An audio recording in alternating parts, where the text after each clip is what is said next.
Welcome to Living Legacy Leadership, where we explore, discover, and share insights, tools, and strategies for life well lived into elderhood. I'm your host, Donna Kim Brand, author, speaker, legacy strategy coach, and creator of the concept Living Legacy, where you choose to live life on your own terms while contributing to people, places, and projects along your life journey. I believe that the life you live is the legacy you leave. Now, the guests I bring to you each week all address some unique aspect of learning, leadership, or legacy. This helps you raise your own game as a leader in business and life, and also showcases some extraordinary people who exemplify living legacy leadership. At least once a month, I also offer a training session to skill you in game changer thinking for your own application. So get your notebook ready or sharpen up your memory by tuning in your attention, and we'll dive right in. Well, I think you're going to be absolutely thrilled with our special guest today. She is E.J.Koh, the author of the poetry collection A Lesser Love, winner of the Pleiades Press Editor's Prize.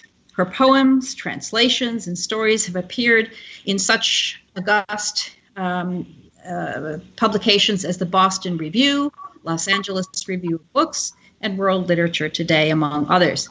Now, she earned her Master of Fine Arts in Literary Translation and Creative Writing from Columbia University, that's one of my alma maters, and is completing her PhD program at the University of Washington in Seattle, having received several prestigious fellowships. Now, EJ is being featured this year at the Miami Book Fair. She's put out an incredible book called The Magical Language of Others, a memoir. Now, having said that, EJ, welcome to have you on the show, and you're awfully young to be writing a memoir.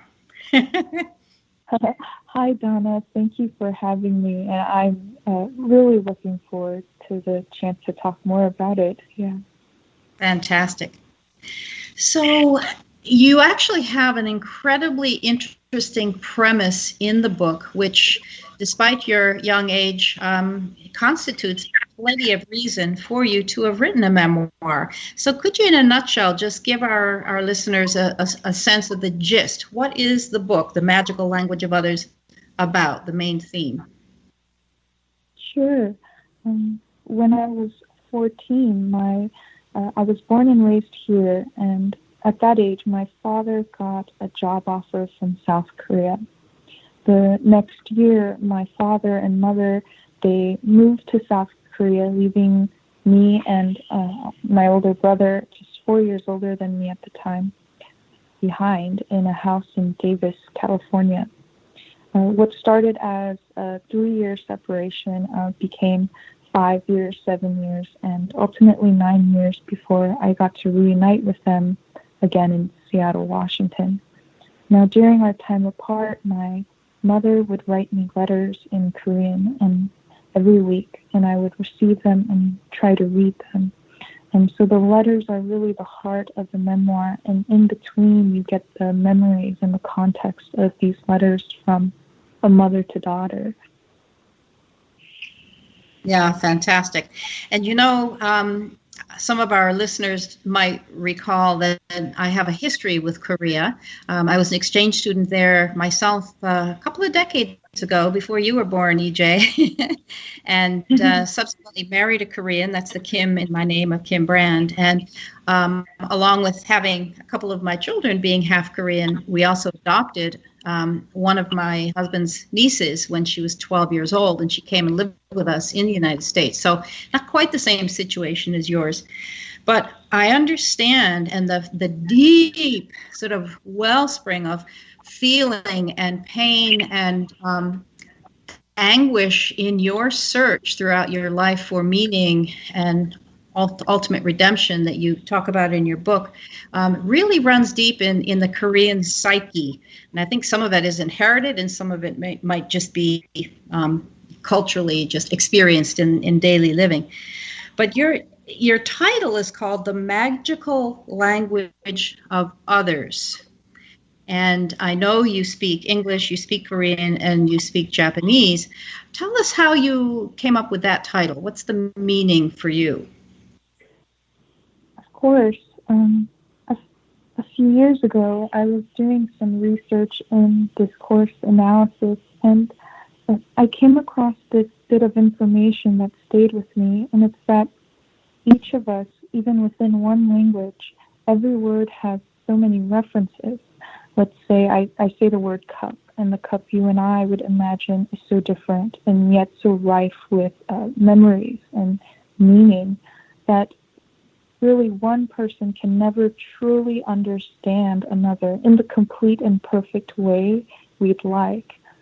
However, despite everything, and maybe through something like magic, as people were able to love each other, were able to teach one another, and were able to care. And I found that so fascinating, and it made a lot of sense to me. And I thought it was fitting for the title of the memoir. Absolutely. Now, I understand as well that as a youngster, you actually didn't even speak until you were almost 4.5 years old. And your parents and the doctors began to think maybe you'd be a mute. Do you have any sense about what was going on for you? We also know Albert Einstein, a great genius, had this happen to him. So was this part of you becoming yourself, observing the world around you, or do you know what was going on for you then? You were so kind to make the connection to a genius. But I think, it was a lot of heartache for my parents to have a child with delayed speech abilities and also delayed learning. I had a really hard time in school for years and years, even as a young adult. But I think, and I can't say exactly, but I can say that I do have memories that go back before my ability to speak. And those memories are really snapshots of seeing how my grandmother would speak Japanese and my parents would speak Korean, and the outside world spoke English. And I think there might have been some tension about which language I can or cannot use. My parents wanted me to speak English to survive. I wanted to speak Korean to be with them. And really the Japanese language was a secret that belonged to my grandmother that fascinated me. So there was a lot of different things going on through languages in my home. That's amazing. Well, and in reality, I think you also have a fourth language that you uncovered, and those are the unspoken words that you uncovered by being introduced to poetry. And from your book, after you met your Professor Joe and Joy, that helped you see new things with poetry, you said that poetry was the tunnel through which I had to pass to forgive my mother and myself for the pain of our separation. It taught me how to look closely, how to care and create a space for magnanimity and forgiveness. It brought you back to life in a certain sense. So, poetry is not very much appreciated in modern society, at least the Western world. So what's that been like for you since you have this fourth language of poetry, in a sense? Finding poetry was really a chance for me to learn to speak in a way that I wanted to.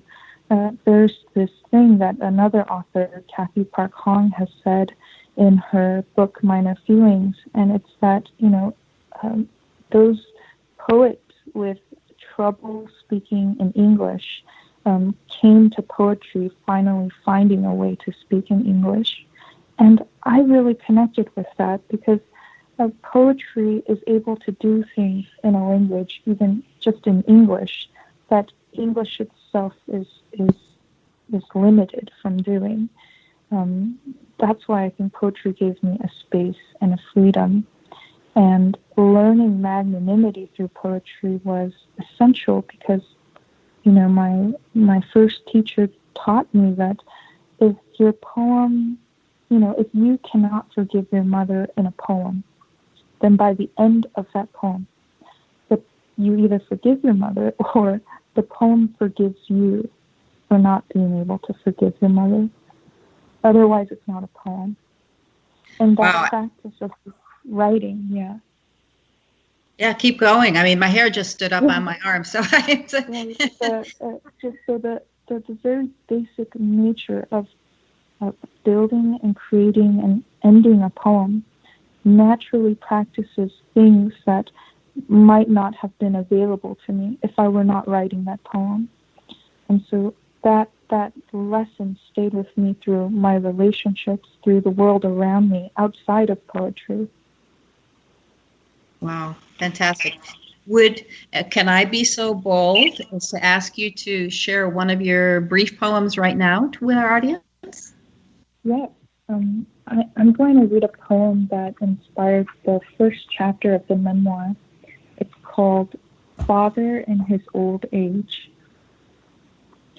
There is a Korean belief that you are born the parent of the one you hurt most. Watching my father use chopsticks to split chicken katsu, he confesses that I may be the reincarnation of his own father. We finish our waters in silence and walk home, chatting about who to blame for where we are. He says, the present is the revenge of the past. Revenge goes too far, I argue, and in our unhappiness, we both want to know we cannot pay enough. Pain becomes meaning. After this life, I fear I'll never meet him again. Oh, wow. Amazing. Yeah, very, very interesting. And I love that you actually use a poem about your father, because of course the book is mostly about the relationship with you and your mother, even though your father's job was the trigger for the eventual separation. And I think it's quite in the Korean psyche, as I said in the beginning, that pain and suffering, as I think your mother said in one of her letters, also allows you to have more stories in life. Is that a pretty Eastern concept, or do you feel that's universal? That's really interesting. I'm glad you brought that up. I also do a lot of work with Han, and it's the Korean word for trauma, but more specifically, it's a generational trauma of collective suffering. It's a historical suffering that happened to a people that gets handed down from generation to generation. And Han is also a national characteristic of Korea. Now, what's interesting is that this word is considered untranslatable. However, I feel like what's unique about the word Han is that the Korean language has a word for it. Not only just a word, but a word that defines Korean people. But I think at the same time, that doesn't mean the feeling itself isn't universal, that it can't be understood, and that many other cultures, many other families have Han in them and have experienced Han. I think there are aspects to that are universal. Fantastic, yes. And I mean, there's so much in Korean history, and you did reference your grandmother, who was born into a Korean family, but in Japan, when Korea was under the Japanese occupation, she then returned to Korea, suffered through the Jeju Island massacre, where she lost her father, and subsequently moved back to the mainland, and then to the United States with her son, your father. So, and you mentioned earlier the secret language, which was the Japanese. She spoke with just a few people herself, and maybe with you. And she had the name for you. Her name was Kumiko, but her name for you was Fumiko with an F. Do you know what does Fumiko mean? Do you know? Oh, I must have looked it up once.